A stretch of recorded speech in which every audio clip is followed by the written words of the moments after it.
묵상으로 기도하심으로 성령 강림 주일 예배 우리 하나님 앞에 드리도록 하겠습니다.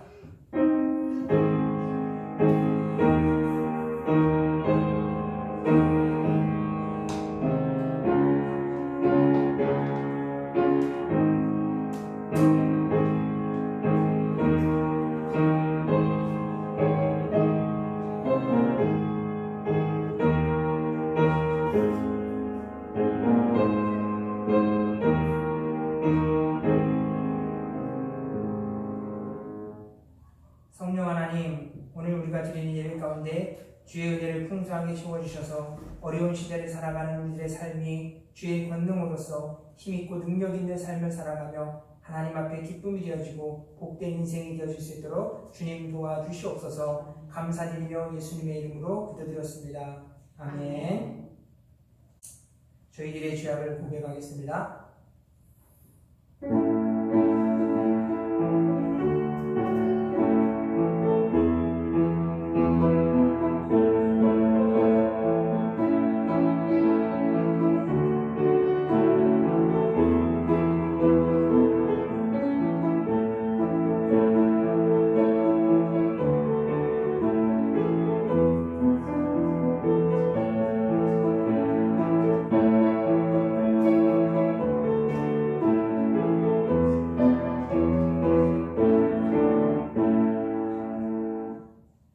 우리의 죄를 깨끗하게 씻어주셔서 하나님의 거룩한 형상을 이루어 하나님께만 영광 돌리는 복된 성도 되어지도록 도와주시옵소서. 감사하며 예수님 이름으로 기도드렸습니다. 아멘. 찬송가 23장 같이 부르시도록 하겠습니다.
교동문 135번 같이 하시겠습니다.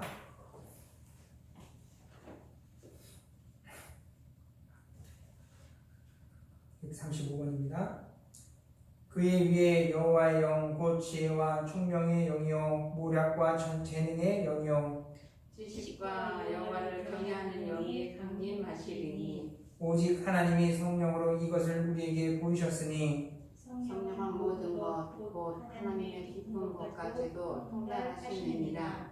내가 아버지께 구하겠으니 그가 또 다른 보이사를 너희에게 주사 영원토록 너희와 함께 있게 하리니 그는 진리의 영이라. 보혜사 곧 아버지께서 내 이름으로 보내실 성령 그가 너희에게 모든 것을 가르치고 내가 너희에게 말한 모든 것을 생각나게 하리라. 오직 성령이 너희에게 임하시면 너희가 권능을 받고 예루살렘과 온 유대와 사마리아 땅 끝까지 이르러 내 증인이 되리라 하시니라. 아멘. 사도신경으로 신앙 고백 드리겠습니다. 전능하사 천지를 만드신 하나님 아버지를 내가 믿사오며 그 외아들 우리 주 예수 그리스도를 믿사오니 이는 성령으로 잉태하사 동정녀 마리아에게 나시고 본디오 빌라도에게 고난을 받으사 십자가에 못 박혀 죽으시고 장사한 지 사흘 만에 죽은 자 가운데서 다시 살아나시며 하늘에 오사 전능하신 하나님 우편에 앉아 계시다가 저로서 산 자와 죽은 자를 심판하려 오시리라. 성령을 믿사오며 거룩한 공예와 성도가 서로 통하는 것과 죄를 사여 주시는 것과 몸이 다시 사는 것과 영원히 사는 것을 믿사옵나이다. 아멘.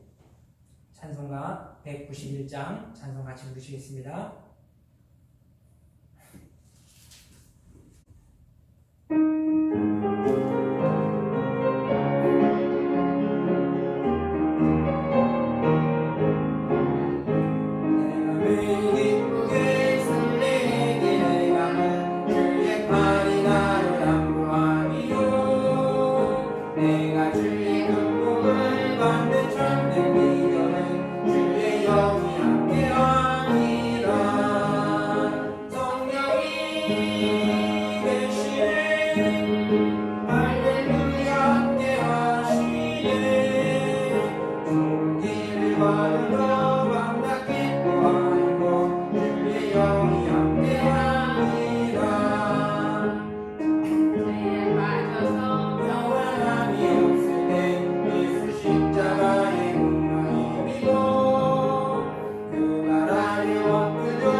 같이 합심해서 기도하실 때 하나님 이 땅 가운데 주의 은혜와 긍휼을 더해주셔서 하나님 속히 코로나가 종식되어지고 우리의 삶이 다시 평안함을 얻고 또 그 생활 속에서 하나님을 위해 살아가는 귀한 우리들의 가정이 되어지고 교회가 되기를 위해서 그리고 우리들이 살아가는 삶을 통해서 그리스도의 복음이 증거되어져서 열방이 주께로 돌아가 하나님을 찬양하는 복된 날들이 이루어지기를 위해서 우리 교회 사역 가운데 내일의 일들을 주님께서 열어주시는 대로 복된 길이 되어지기를 위해서 우리 간절하게 우리가 합심해서 기도드리도록 하겠습니다. 좋으신 하나님 아버지 감사드립니다. 아버지 하나님 주여 우리들의 사랑하는 새벽 아버지 하나님 주여 주의 은혜 없이는 아버지 살 수 없는 그런 것이신 아버지 하나님 주여를 우리들입니다. 하나님 우리의 연약함 주여 불쌍히 여겨주시옵시고 다시 한번 하나님의 그 은혜 가운데 우리의 심령이 아버지를 새로워지기를 원하며 우리의 인생의 목표가 하나님 앞에 아버지 하나님 주여 정해지어지며 아버지 하나님 정해지며 하나님 뜻과 되는 원하오니 성령 하나님 앞에 도와주시옵소서. 먼저 우리들의 삶 가운데 우리 죄악된 마음들을 아버지 씻어버리기를 원하오니 주여 하나님 은혜를 허락해 주시고 주여 하나님 성령으로 하나님들의 아버지 주여 충만케 하시고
아버지 하나님 아버지 감사드리고 주님 우리를 주시옵소서. 날마다 주님을 신앙과 사랑을 하나님으로 하나님 모든 것을 나갈 수 있게 해주셔서 아버지 주여 우리 모든 것을 다해서 주를 위해 아버지 생명을 해주시고 주님만을 사랑할 수 있는 우리 모두가 되어갈 수 있게 하나님 은혜를 나눠 주셔서 우리의 이 주 안에서 하나님의 주님을 아버지를 주의 미래가 주 안에서 아버지를 주여 함께 되시는 귀한 우리의 역사에 나타날 수 있도록 주님 하나님 도와주시옵소서. 오늘 하나님 예배하고 계신 가운데 주여 생명을 해주셔서 우리 하루가 힘으로 세계 살아갈 수 있도록 주님 도와주시옵소서. 감사하며 예수님의 이름으로 기도드렸사옵나이다. 같이 보실 말씀은 시편 52편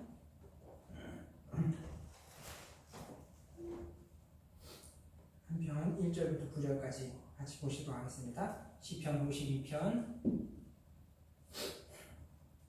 말씀입니다. 우리 한 절씩 교독하도록 하겠습니다.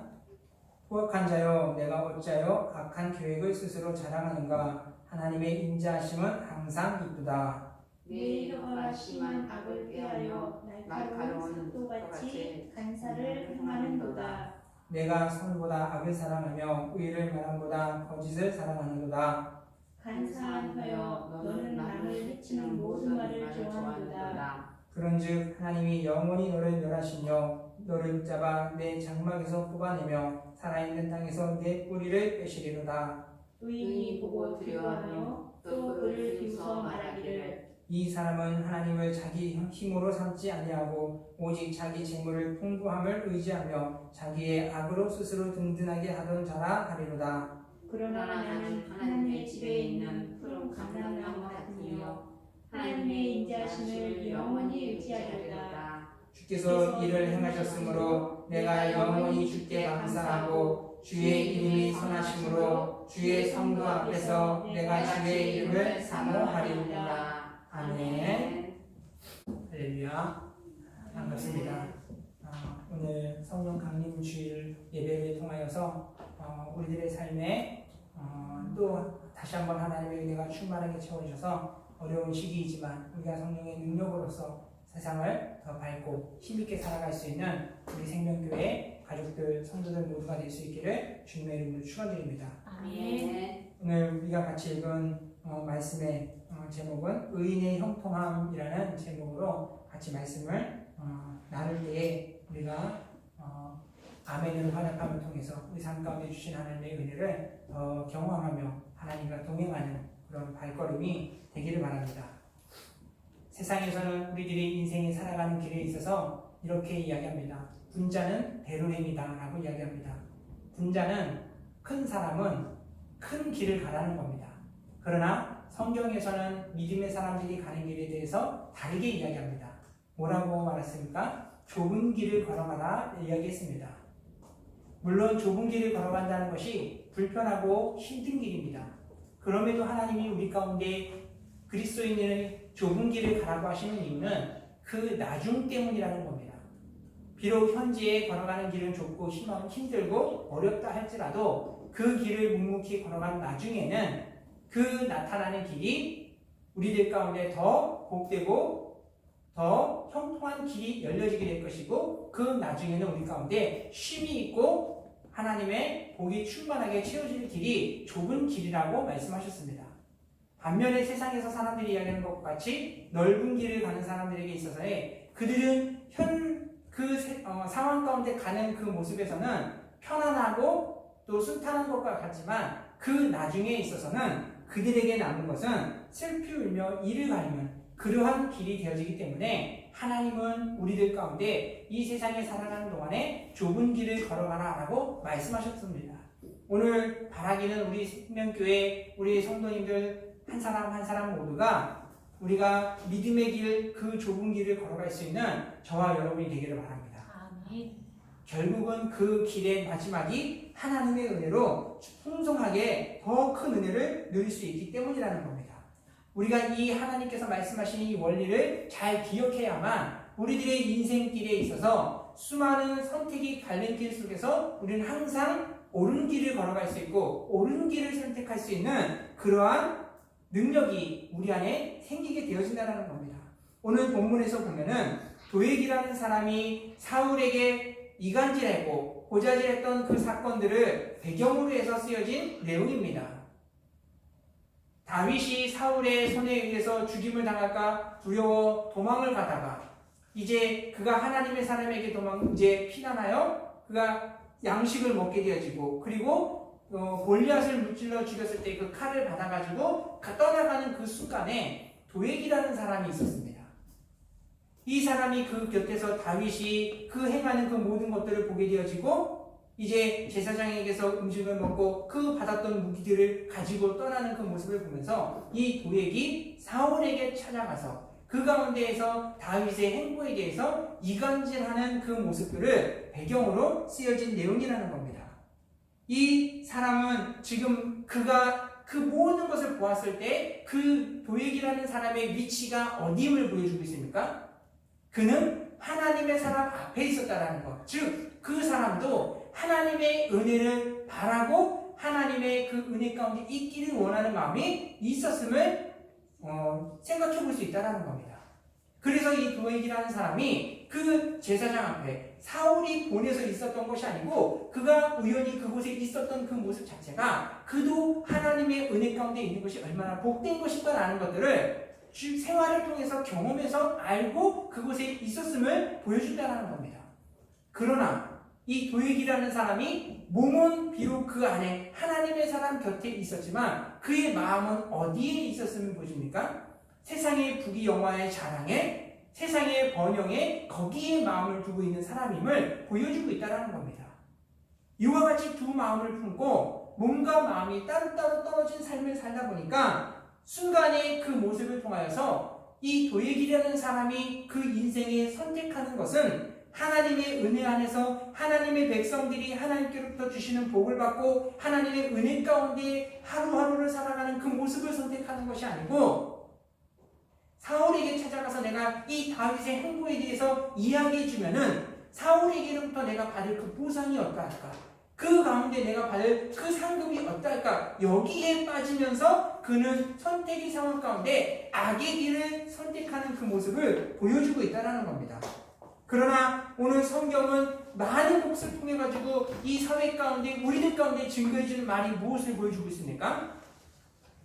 남을 해하기를 좋아하고 남에게 악을 끼치기를 좋아하는 사람들에서 오늘 본문 가운데서 5절에서는 단호하게 하나님은 우리에게 증거해 주고 있습니다. 그 말씀이 무엇입니까? 하나님의 영원히 너를 멸하심이여 라고 말씀하고 있습니다. 어떤 사람을 멸한다고 합니까? 악의 길을 들어가는 사람, 악의 길을 쉼없이 찾는 사람들에 대해서 하나님은 그들이 영원히 너를 멸하신다라고 얘기하면서 너를 붙잡아 내 장막에서 뽑아내며 살아있는 땅에서 내 뿌리를 빼시리로다 라고 말씀하고 있습니다. 이 5절 가운데 말씀이 악의 길을 걸어가는 이 도액과 같은 사람, 그런 사람들에게 어떠한 것을 이야기해주고 있습니까? 악의 길을 걸어가는 사람들 가운데는 그의 인생 가운데는 하나님의 은혜의 통로가 막힌 게 되어짐을 보여주고 있다는 겁니다. 그 뿌리를, 내 뿌리를 빼시리로다. 즉 은혜를 공급받을 수 있는 이 길이 막히게 되어짐을 보여준다는 겁니다. 그러면 이와 같은 인생이 되어진 사람들은 어떠한 삶을 살아가게 되어집니까? 자신의 힘으로 쉼없이 일을 하고 고생하며 수고하며 살 수밖에 없는 인생이 되어진다는 겁니다. 그렇다고 그가 열심히 수고하고 노력하고 고생하면은 그 수고한 모든 것들이 보상으로서 그 삶 가운데 충만하게 채워지느냐? 그렇지가 않다는 겁니다. 이러한 사람들의 수고는 다 헛된 수고다라고 하나님은 우리에게 증거해 주셨습니다. 이스라엘의 역사 가운데에서 끊임없이 그들이 살았던 모습들을 생각해 보십시오. 사사시대 가운데 그들이 수없이 하나님의 구원을 경험하고 하나님의 은혜를 경험했음에도 그들이 우상 앞에 다시 한번 절을 하게 되어지고 하나님의 법을 떠났을 때 그들이 수없이 고생하고 수고하여 농사짓고 삶의 터전에 안정을 이루었던 그 모든 것들이 주변 국가들을 통하여서 추수의 때가 되어지고 결실의 때가 되어지면은 수없이 찾아와서 그들의 것들을 빼앗고 무너뜨리고 생명을 죽이고 얼마나 많이 비참한 삶을 살았던 모습들을 성경에서 보여주고 있습니까? 이것이 한두 해 있었던 것도 아닙니다. 많게는 70년씩 40년씩 그들이 끊임없이 하나님의 법을 외면하고 자신들이 세상의 악을 따라서 세상의 기준을 따라 우상에 절하며 그렇게 살아갈 때마다 수고했던 그 모든 것들은 하나님은 그 악인들의 손을 통하여서 그들의 수고했던 모든 것들을 다 거두어 가셨던 그 모습을 보여주고 있습니다. 오늘 우리는 이스라엘 사건 그 역사들을 우리들의 지난날 오랜 선조들의 삶 가운데서 끊임없이 우리도 경험을 했습니다. 불교의 그 문화 가운데 살아갈 때 우리나라들이 계속 날씨를 보면서 비가 오기를 바라며 절을 하고 또 빌고 그와 같은 신앙이 반복되어졌을 때 우리의 수고한 모든 것들은 어떻게 되었습니까? 쭉 하면은 일본에서 와서 외세 침략으로 다 그것들 빼앗아가고 아이들과 부녀들을 빼앗아가고 사람들을 죽이고 또 이러한 일들이 없으면은 이번에는 이제 명나라라든가 이런 중국에 있는 그 나라들이 찾아와가지고 우리나라에 와가지고 조공을 바치라고 그렇지 않으면 내가 너희들의 것들을 또 무참히 짓밟겠다고 얼마나 수없이 많은 것들이 우리 가운데 그런 공격들이 있었고 위협이 있었습니까? 수고했던 모든 것들을 다 빼앗겨버리는 이것이 얼마나 허탈하고 얼마나 삶의 소망을 빼앗는 그런 일들이 반복적으로 나타났었습니까? 오늘 그와 같은 이 모든 것들이 역사 가운데 성경을 통해서 하나님이 우리에게 명확하게 말씀해 주시는 것은 악의 길을 들어서고 하나님의 법을 지키지 않고 떠났던 사람들 가운데는 이와 같이 하나님의 은혜가 그 삶 가운데 마르게 되어짐을 보여주고 있다는 겁니다. 오늘 바라기는 우리 생명교회 우리 가족 모두들과 우리 교회 성도들 모두는 오늘 본문의 말씀과 같은 그러한 길을 걸어가지 않기를 소망합니다. 하나님의 그 은혜 안에 살아가는 삶, 이것을 이와 같이 하나님의 법을 즐거워하고 하나님의 말씀에 순종하기를 즐거워하는 사람들, 이러한 사람들에게는 하나님이 어떠한 복을 주신다고 말씀하셨냐면은 오늘 본문 가운데 5절에서는 악인들 가운데 그들의 뿌리를 뽑아버린다고 말씀하셨지만 이제 8절 말씀 가운데 보십시오. 그러한 사람들에게 하나님 어떠한 복을 주셨느냐? 하나님의 집에 있는 사람은 이라고 이야기합니다. 오늘 8절 말씀에서 보게 되지만 그러나 나는 하나님의 집에 있는 이라고 이야기하는 것, 이 말 자체가 무엇입니까? 하나님의 은혜 가운데 있는 사람은 이라는 것을 얘기해주고 있다는 겁니다.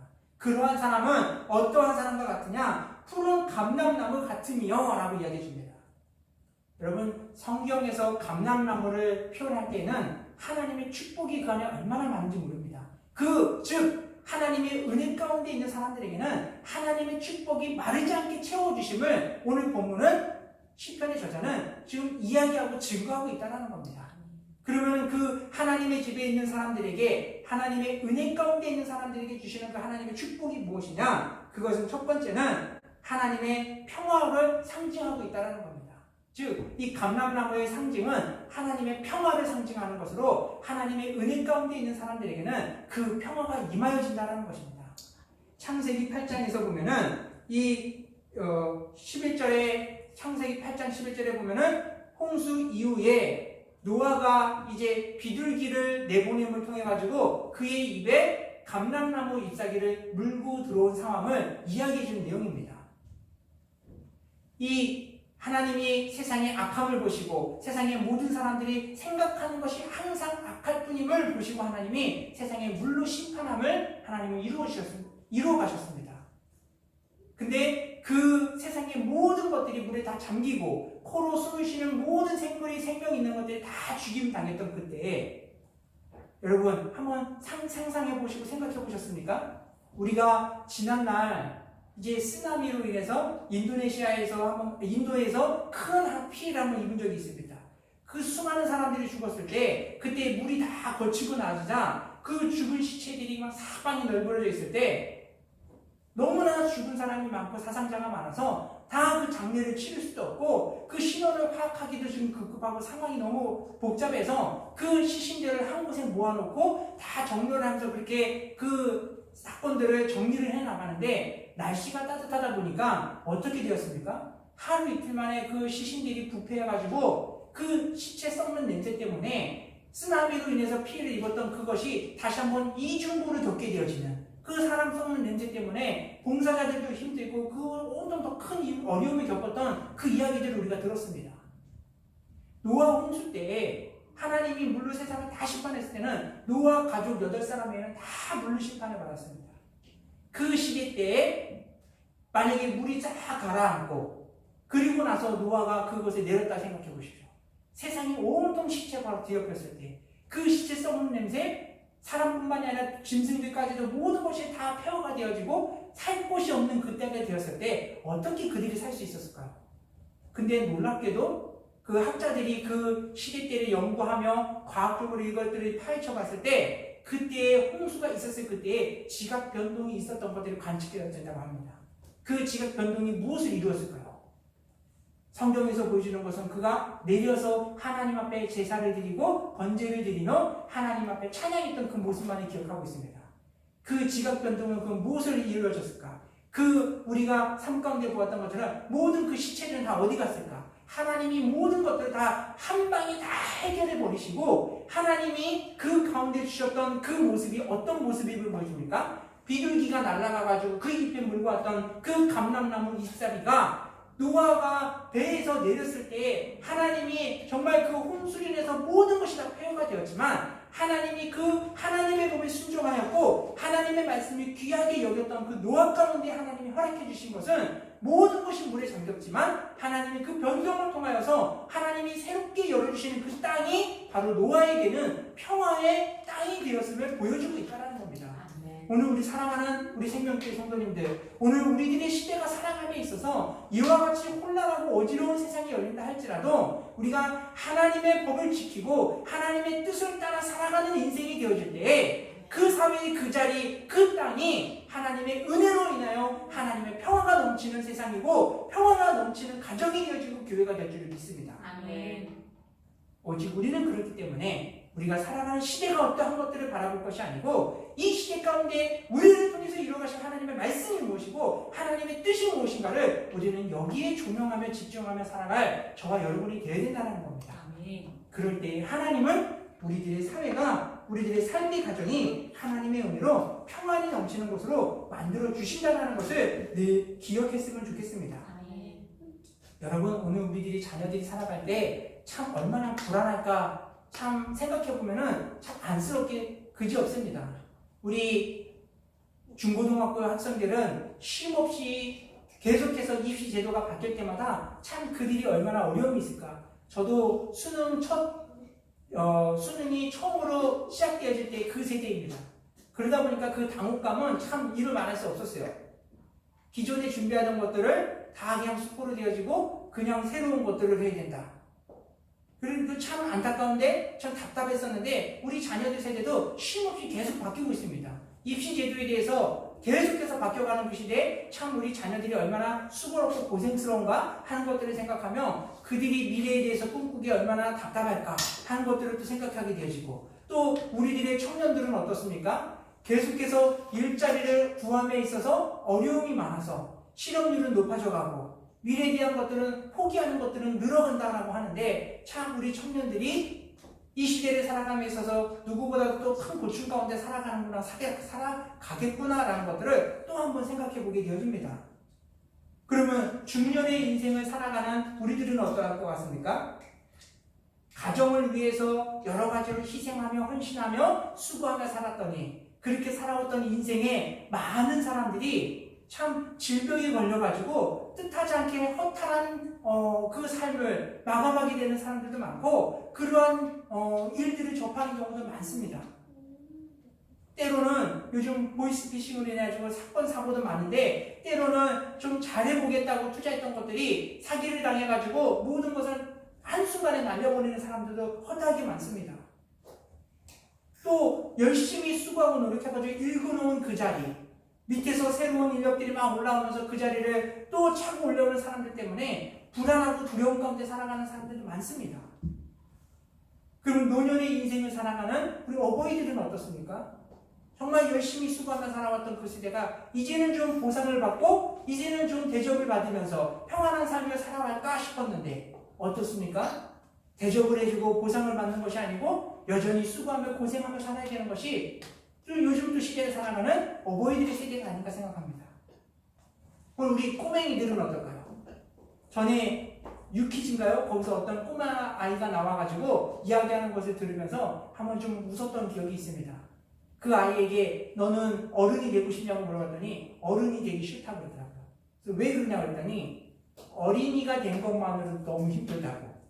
유치원 다닐 때 몰랐던 이제 초등학교를 들어가서 어린이가 되놓고 보니까 숙제가 너무 많고 해야 될 공부가 너무 많아서 나는 어린이만으로도 힘들다고. 그래서 나는 어른이 되기 싫다고. 더 힘들까봐. 그런 말을 들어보면서 좀 웃었던 기억이 있습니다.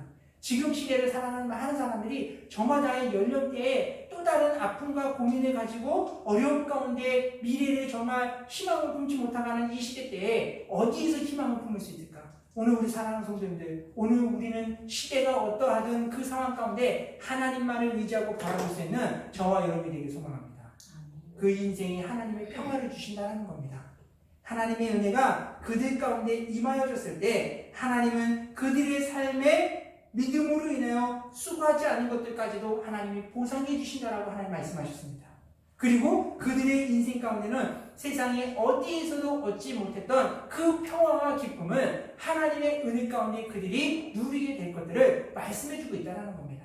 이거는 구약에서부터 신약에서 끝나기까지 지금 이 시대를 살아가는 우리들 가운데 하나님은 한결같이 우리들에게 그 우리들이 살아가는 시대가 은혜의 시대임을 하나님은 계속해서 반복적으로 보여주고 있다는 겁니다.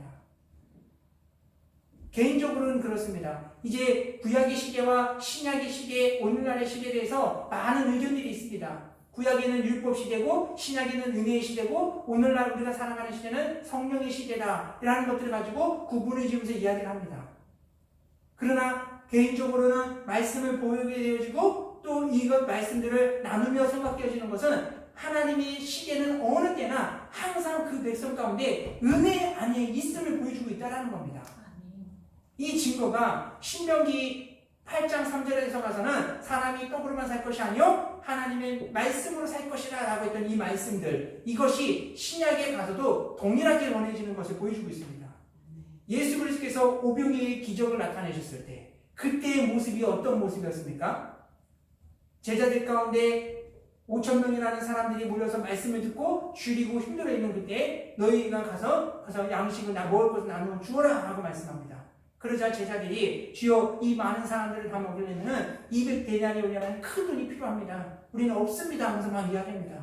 그러자 또 한 사람은 오병이어의 그 아이의 보리떡과 물고기를 가지고 와서 여기 조그만 양식이 있습니다라고 이야기합니다. 그러면서 이 과정들을 통하여서 예수님이 그들 가운데 말씀하시는 것이 무엇입니까?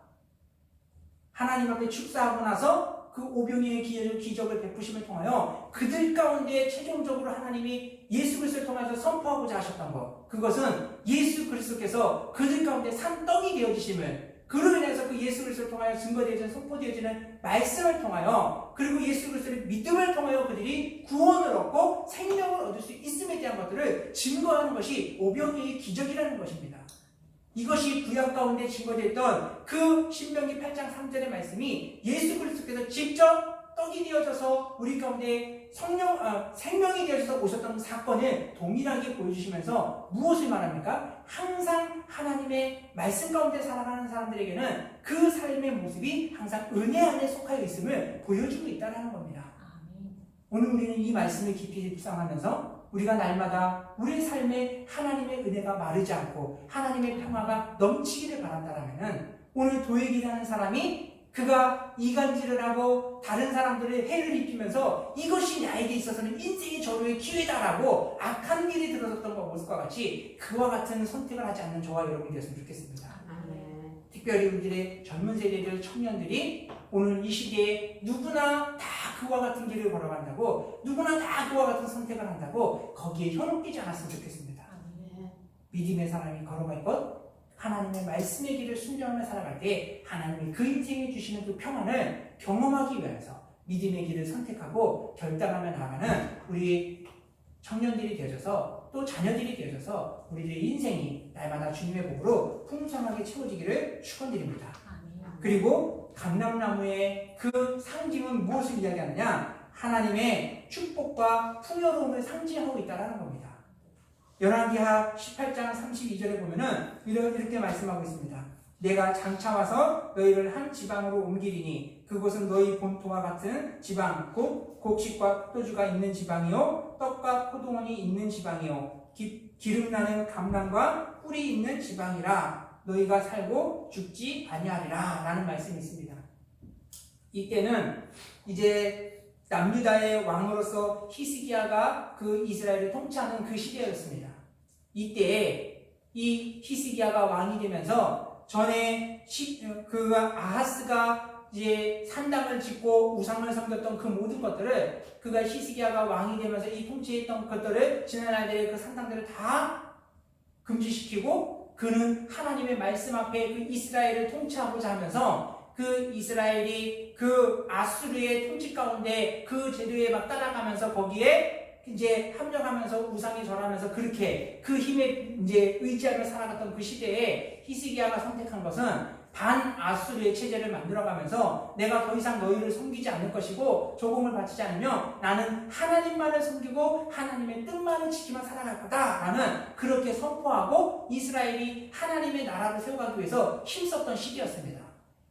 그러자 사내립이 이스라엘을 찾아와 지금 전쟁을 벌이기 위해서 그들을 이제 이스라엘을 공격하기 위해서 협박하고 있는 상황이라는 겁니다.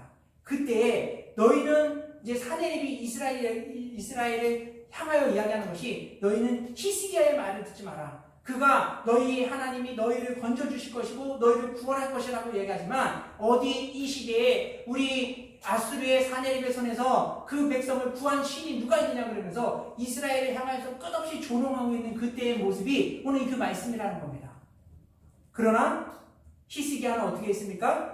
하나님의 법을 떠나지 않고 하나님만을 섬기기를 작정했을 때 하나님이 그의 믿음을 보시고 그 시대에 하나님이 복을 주신다라고 이사야 선지자를 통하여 주신 말씀이 그 열왕기하 18장 32절의 말씀이라는 겁니다. 그 말씀이 무엇을 얘기했습니까? 너희가 곡식과 포도주가 있는 지방이고 너희 떡과 포도원이 있는 그 지방에 기름나는 감람과 꿀이 있는 그 지방이라 너희가 그곳에 차지하게 될 것이고 너희가 그곳에서 죽지 아니하고 살 것이다 라는 것들을 하나님은 하나님의 사람을 통하여 그 백성 가운데 선포하였고 그리고 그들은 그 히스기야 왕은 그 말씀을 믿었더니 진짜 하나님이 주시는 복으로 구원을 하나님의 은혜를 경험했던 그 모습으로 그 나라가 부강하게 되어지고 풍성한 복을 누리게 되어짐을 보여주고 있다는 겁니다. 여러분 오늘 우리가 이 시대를 살아감에 있어서 세상의 말들보다도 하나님의 말씀이 더 중요하다는 사실들 성경은 끊임없이 우리에게 증거해 주는 것이 무엇입니까? 하나님의 법을 지킬 때에 우리의 삶이 풍성함을 누릴 수 있다는 겁니다. 하나님의 말씀을 따를 때에 우리가 죽지 않고 살 수 있는 길이 열리게 되어진다는 겁니다. 그럼에도 이스라엘 백성들이 그 이후의 시대는 어떻게 되었습니까? 하나님의 말을 듣지 아니함으로 인해서 그들이 살고자 선택했던 길들이 그들의 삶에 죽음을 부르고 황폐함을 불었던 그 모습들을 계속해서 보여주고 있다는 겁니다. 결국은 그들이 하나님의 말씀 앞에 있어서 전적인 신뢰와 믿음을 갖지 못했던 그 모습들이 결국 세상 가운데 그 믿음이 빼앗김을 통하여 죽음을 부르고 황폐함을 불었던 그 모습들 우리는 이것을 늘 명심하면서 우리들의 삶 가운데 이와 같은 비참함을 되풀이하지 않기 위하여 항상 하나님의 법을 즐거워하고 하나님의 뜻을 따르며 살아가는 저와 여러분이 되었으면 좋겠습니다. 하나님이 우리 가운데 말씀하신 이 구원의 법, 이 풍성함의 생명의 법은 천지가 무너져도 반드시 하나님의 법은 이루어진다는 사실들을 우리는 늘 명심했으면 좋겠습니다. 이스라엘이 애굽 가운데 있을 때 그때의 삶의 모습들을 보십시오. 그들이 어디 이 애굽에서 빠져나올 것에 대한 애굽에서 나오게 될 것에 대한 상상이라도 했습니까? 어느 순간에도 상상하지 못했습니다. 그러나 그들은 하나님의 놀라운 구원으로 인해서 애굽에서 나올 수 있는 은혜를 경험하게 되었는데 그때 그 구원이 어떠한 것이었습니까? 자신들의 힘으로 할 수 없는 것들을 하나님은 이루어 주셨다는 겁니다. 한 번에 해결해 주셨고 그리고 그들이 애굽에서 나와서 걸어갔던 그 길은 자신들이 경험하지 상상하지 못했던 새로운 길을 걸어갔는데 그것이 무엇이었습니까? 홍해를 가르고 바다를 마른 땅과 같이 걸어가는 것이 하나님이 그들에게 베풀었던 은혜의 길이었다는 겁니다. 오늘 우리 생명교회 사랑하는 성도님들 오늘 우리의 인생에 있어서의 길은 우리들이 눈으로 보게 되어지고 우리들이 알고 있는 그것이 길이 아니고 하나님께서 열어주시는 그 길이 진짜 생명의 길인 줄을 믿습니다. 아멘. 요한복음 14장 6절 가운데서는 예수께서 이르시되 내가 곧 길이요 진리요 생명이니 하고 분명하게 말씀하고 있습니다. 믿음의 사람에게 있어서 길은 예수 그리스도를 통해서 얻는 길만이 참된 진리고 생명의 길이라는 사실들을 우리는 한순간도 잊지 않았으면 좋겠습니다. 그 예수 그리스도께서 열어주신 그 믿음의 길을 걸어가는 것, 그 길이 비록 좁고 협착하다 할지라도 그 길을 따라가는 자들에게는 생명이 뒤따르게 되어지는 것이고 하나님의 은혜의 평화가 넘치게 되어지고 그 하나님의 약속의 복이 그 삶 가운데 풍성하게 채워진다는 사실들을 늘 이야기해주고 있다는 겁니다. 비록 지금에 걸어가는 길이 힘들고 어렵다 할지라도 그 가운데 보여지는 것이 없다 할지라도 요한복음 14장 1절 가운데 너희는 마음에 근심하지 말라. 하나님이 믿으니 또 나를 믿으라. 내 아버지 집에 거할 것이 많도다 라고 말씀하셨습니다.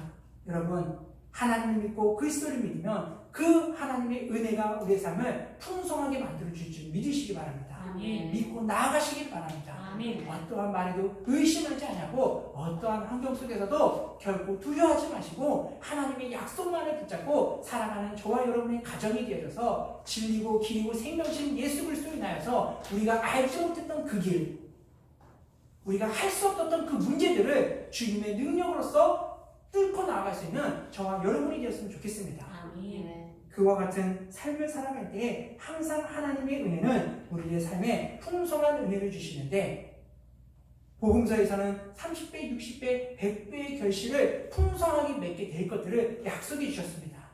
우리가 수고하는 그 모든 것들은 하나님의 은혜 가운데 100배의 풍성한 결실로 채워주신다는 이 비결들, 우리는 이것을 늘 기억하면서 우리 하루하루의 삶이 날마다 주 안에서 살아가게 되어지고 그리고 그 모든 것들 가운데 심지어 이스라엘 백성들이 이 풍성함의 복을 받은 것은 어디서도 얻었습니까? 그들이 광야길을 걸어가는 그 순간 가운데도 하나님의 복은 그들을 풍성하게 만들어주셨습니다. 저들이 만나와 메추라기를 통해서 배불리 먹을 때 그때 그들이 광야 가운데서 만나를 거뒀던 그 모습을 뭐라고 말씀하셨습니까? 많이 거둔 자도 적게 거둔 자도 모두가 다 배불리 만족함을 얻었다라고 이야기하고 있습니다. 하나님이 이것을 너희는 한 사람당 몇 사람을 해가지고 양이 얼만큼씩 닦아가지고 공평하게 배분했기 때문에 그들이 다 만족했느냐? 그것이 아니라는 겁니다. 여러분 오늘 우리 사회는 끊임없이 평등에 대한 것들을 많이 이야기합니다. 그러나 하나님은 신기하게도 각 사람마다 얻게 되어진 결실에 대해서 30배, 60배, 100배 차등을 이야기합니다. 그러면 하나님의 나라는 불평등한 세상입니까? 그렇지 않다는 겁니다. 하나님은 하나님의 말씀을 믿고 따르고 순종하는 자들에게 성실함으로 주의 길을 걸어가는 사람들에게 더 많은 복을 주신다는 것이 하나님 나라의 법칙이라는 겁니다.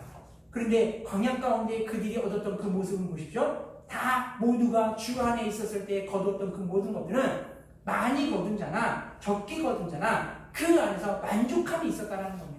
주 안에 있었기 때문에 내가 많은 것으로 인해서 불평하는 것이 아니고 내가 많이 거둔 것으로 인해서 자랑하는 것도 아니고 내가 이 모든 것들에 가서 비교하면서 열등감과 우월 가운데 빠지는 것이 아니고 모든 사람이 모든 거둔 그 결실들을 가지고 주 안에서 함께 즐거워하고 주 안에서 함께 만족하며 기뻐하는 것이 하나님의 은혜 안에 살아가는 모습임을 이야기해주고 있다는 겁니다.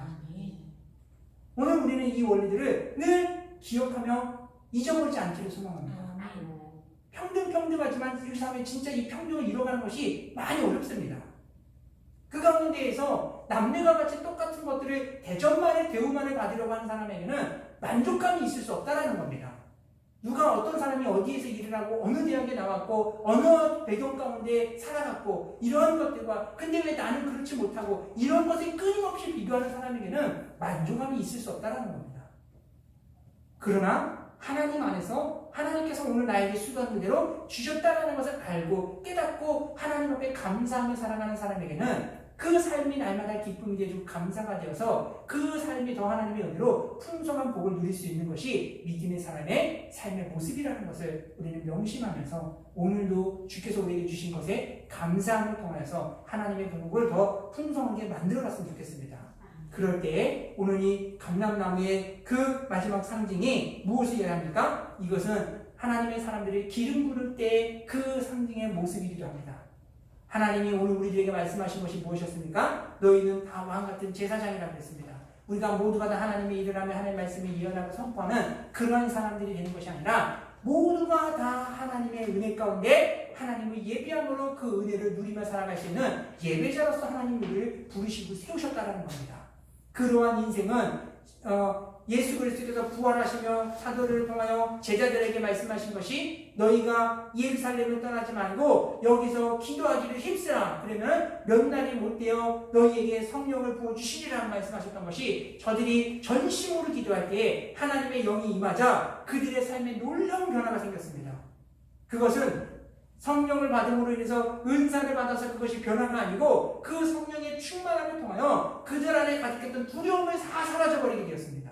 성령의 충만을 얻게 되어자 그들이 삶의 사명의 뜻을 다시 한번 깨닫게 되어지고 그 길을 걸어가는 자들이 되게 되었다는 겁니다. 또 하나 그들이 성령의 충만함을 얻음을 통하여 그들이 펼치는 사역 가운데 풍성한 열매를 맺을 수 있는 그 은혜를 얻게 되었다는 것처럼 오늘 바라기는 우리의 가정이 이 시대 가운데에서 우리가 더 하나님의 은혜 자리를 지켜나가며 믿음 안에 기도하기를 힘쓰는 저와 여러분 되셔서 우리들의 가정이 성령의 충만함으로 어려운 시기지만 담대함으로 세상을 살아가게 되어지고 우리가 하나님께로부터 받았던 그 사명들을 잘 감당하며 하나님의 그 일들을 펼쳐갈 때에 수고했던 모든 것들이 사역 안에서 일 가운데에서 풍성한 열매를 맺음을 통해서 믿음의 사람들이 걸어가는 우리들의 발걸음이 주의 은혜 가운데 더 복되고 풍성한 길을 걸어갈 수 있는 저와 여러분 모두가 될 수 있기를 주님의 이름으로 축원드립니다. 오늘 이 말씀들을 우리가 마음에 늘 묵상하고 새김을 통하여 오직 한 가지 주님께서 우리가 말씀하시는 것 우리들의 2절 가운데 4절 가운데 악인들의 그 입 가운데 부정한 것들을 하나님은 매우 싫어하셨듯이 우리들의 입술 가운데서 부정한 것들을 말들을 다 제거해 나가고 오직 하나님의 은혜만을 찬양하고 감사함을 통해서 우리들의 삶의 터전을 가정과 일터와 교회를 하나님이 주시는 그 복으로 은혜로 충만하게 채워갈 수 있는 복되고 귀한 가정과 교회가 될 수 있기를 심령들 되기를 주님의 이름으로 축원드립니다. 아멘. 기도하시겠습니다. 사랑의 하나님 아버지 감사합니다. 주께서 우리를 사랑하여 하나님의 귀한 자녀 삼아주시고 또 우리로 하나님을 의지하며 살아갈 때 주의 복으로 풍성하게 하시며 하나님 죄악을 이길 힘을까지 허락해 주시는 하나님 그 은혜와 사랑을 하나님 우리가 나누었습니다. 이제는 아버지 하나님 주여 세상에 들려지는 것과 보여지는 것으로 인하여 우리의 마음이 미혹되지 않도록 주여 붙잡아 주시옵시고 오직 하나님 우리가 은혜 안에 살기를 하나님 기뻐하고 즐거워하며 갈망하며 주님께 부르짖어 기도할 때 주여 우리 가운데 성령의 담배를 내려주심으로 우리 안에 사는 예수 그리스도의 사심으로 인하여 생명의 길 복된 길을 걸어가서 이 땅 가운데 살아가는 우리의 발걸음이 날마다 주 안에서 형통하고 복된 귀한 인생이 되어져 갈 수 있도록 하나님 도와주시옵소서. 감사드리며 예수님의 이름으로 기도드렸습니다. 아멘. 시간 찬송가 435장 같이 보시면서 준비한 예물 하나님께 드리도록 하겠습니다.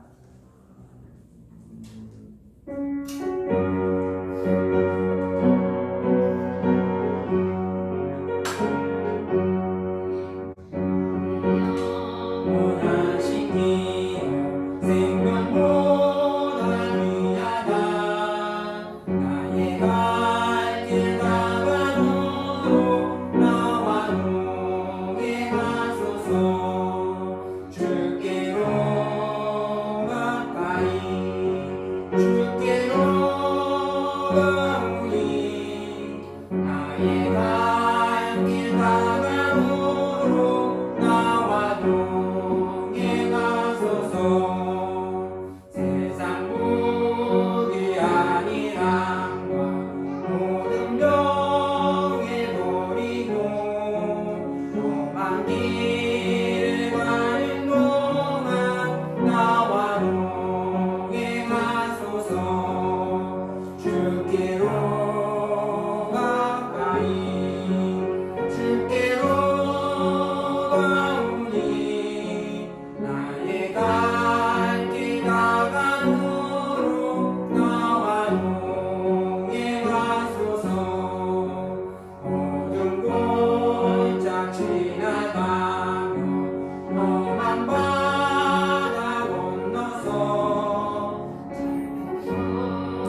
예물 위해 같이 기도드리겠습니다. 우리의 영원한 기업이 되시고 우리의 소망이 되시는 하나님, 주님의 사랑과 은혜를 아버지 감사함을 드립니다. 날마다 하나님의 그 은혜와 아버지 하나님 주여 우리의 삶을 지켜주시고 하루하루를 살아갈 힘과 용기를 주신 하나님, 지혜를 주신 하나님, 그 은혜와 사랑에 감사드립니다. 날마다 우리가 받은 은혜를 기억하면서 하나님을 섬기며 주의 아버지의 길을 걸어갈 때 주여 하나님 성령의 담배로 하나님 우리를 채워주셔서 더 아버지 하나님 주여 밝은 것들을 하나님 옳은 것들을 깨달아갈 수 있게 하여 주셔서 우리의 인생이 날마다 하나님께 기쁨이 되게 하여 주셔서 하나님께부터 약속하셨던 그 하나님의 복을 더 풍성하게 채워갈 수 있는 복된 성도들과 가정이 되도록, 교회가 되도록 하나님 도와주시옵소서. 또한 하나님 수고했던 그 모든 것 가운데 주신 은혜에 감사하며 또 11조로 감사로서 하나님 앞에 예물 드리는 손길들의 주여 복의 복을 더하여 주시옵소서. 그들의 그 손길이 하나님 앞에 복이 되어져서 더 하나님의 은혜를 누리게 하여 주시옵시고 삶의 평안과 안정을 누리게 하여 주셔서 더 힘써 주를 섬기는 가운데 아버지 우리의 심령이 하나님 나라에 들어가기에 합당한 거룩한 삶을 살아갈 수 있도록 주여 인도하여 주시옵시고 우리가 오직 받은 은혜를 가지고 이 땅 가운데 잃어버린 영혼들을 위하여 주의 복음을 증거할 때에 주여 그 가운데 많은 열매를 맺게 하여 주셔서 우리가 하나님 나라에서 별과 같이 빛나는 귀한 인생들 될 수 있도록 주님 도와주시옵소서. 감사드리며 예수님의 이름으로 기도드렸습니다. 아멘. 간구하겠습니다. 오늘도 많이 흘러갔습니다. 이제 남은 달 동안에도 우리가 하나님 앞에 묵상하며 기도함을 통해서 우리가 가정이 회복되어서 우리가 삶의 이제 직장 안에서 또 교회 안에서 사회 가운데서 살아갈 때 우리가 마음의 안정됨으로 세상을 밝게 비춰나갈 수 있는 그러한 빛과 같은 삶을 살아가기 위해서 더 하나님 앞에 무릎으로 살아가는 우리들의 가정이 되었으면 좋겠습니다. 그래서 우리의 교회가 또 새로운 역사 가운데 하나님의 길을 열어주시는 그 믿음의 길 가운데 더 믿음 안에 견고하게 세워져서 날마다 주님으로 인해서 기뻐하는 복된 교회와 가정이 되었으면 좋겠습니다. 우리 마지막으로 우리 찬송가 620장 1절 그러시고 축도함으로 예배를 마치도록 하겠습니다.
지금은 우리 주 예수 그리스도의 은혜와 하나님 아버지의 극진하신 사랑과 성령의 내주 감화 감동의 역사가 날마다 주의 은혜 가운데 살기를 바라며 주의 법을 지켜 행할 때에 하나님의 은혜가 더 풍성하여 복되고 형통한 믿음의 길을 걸어가길 바라는 사랑하는 성도들 머리머리 위에와 교회와 가정과 사업장과 직장 위에 사랑하는 자녀들 위에 지금부터 영원토록 함께 있을지어다.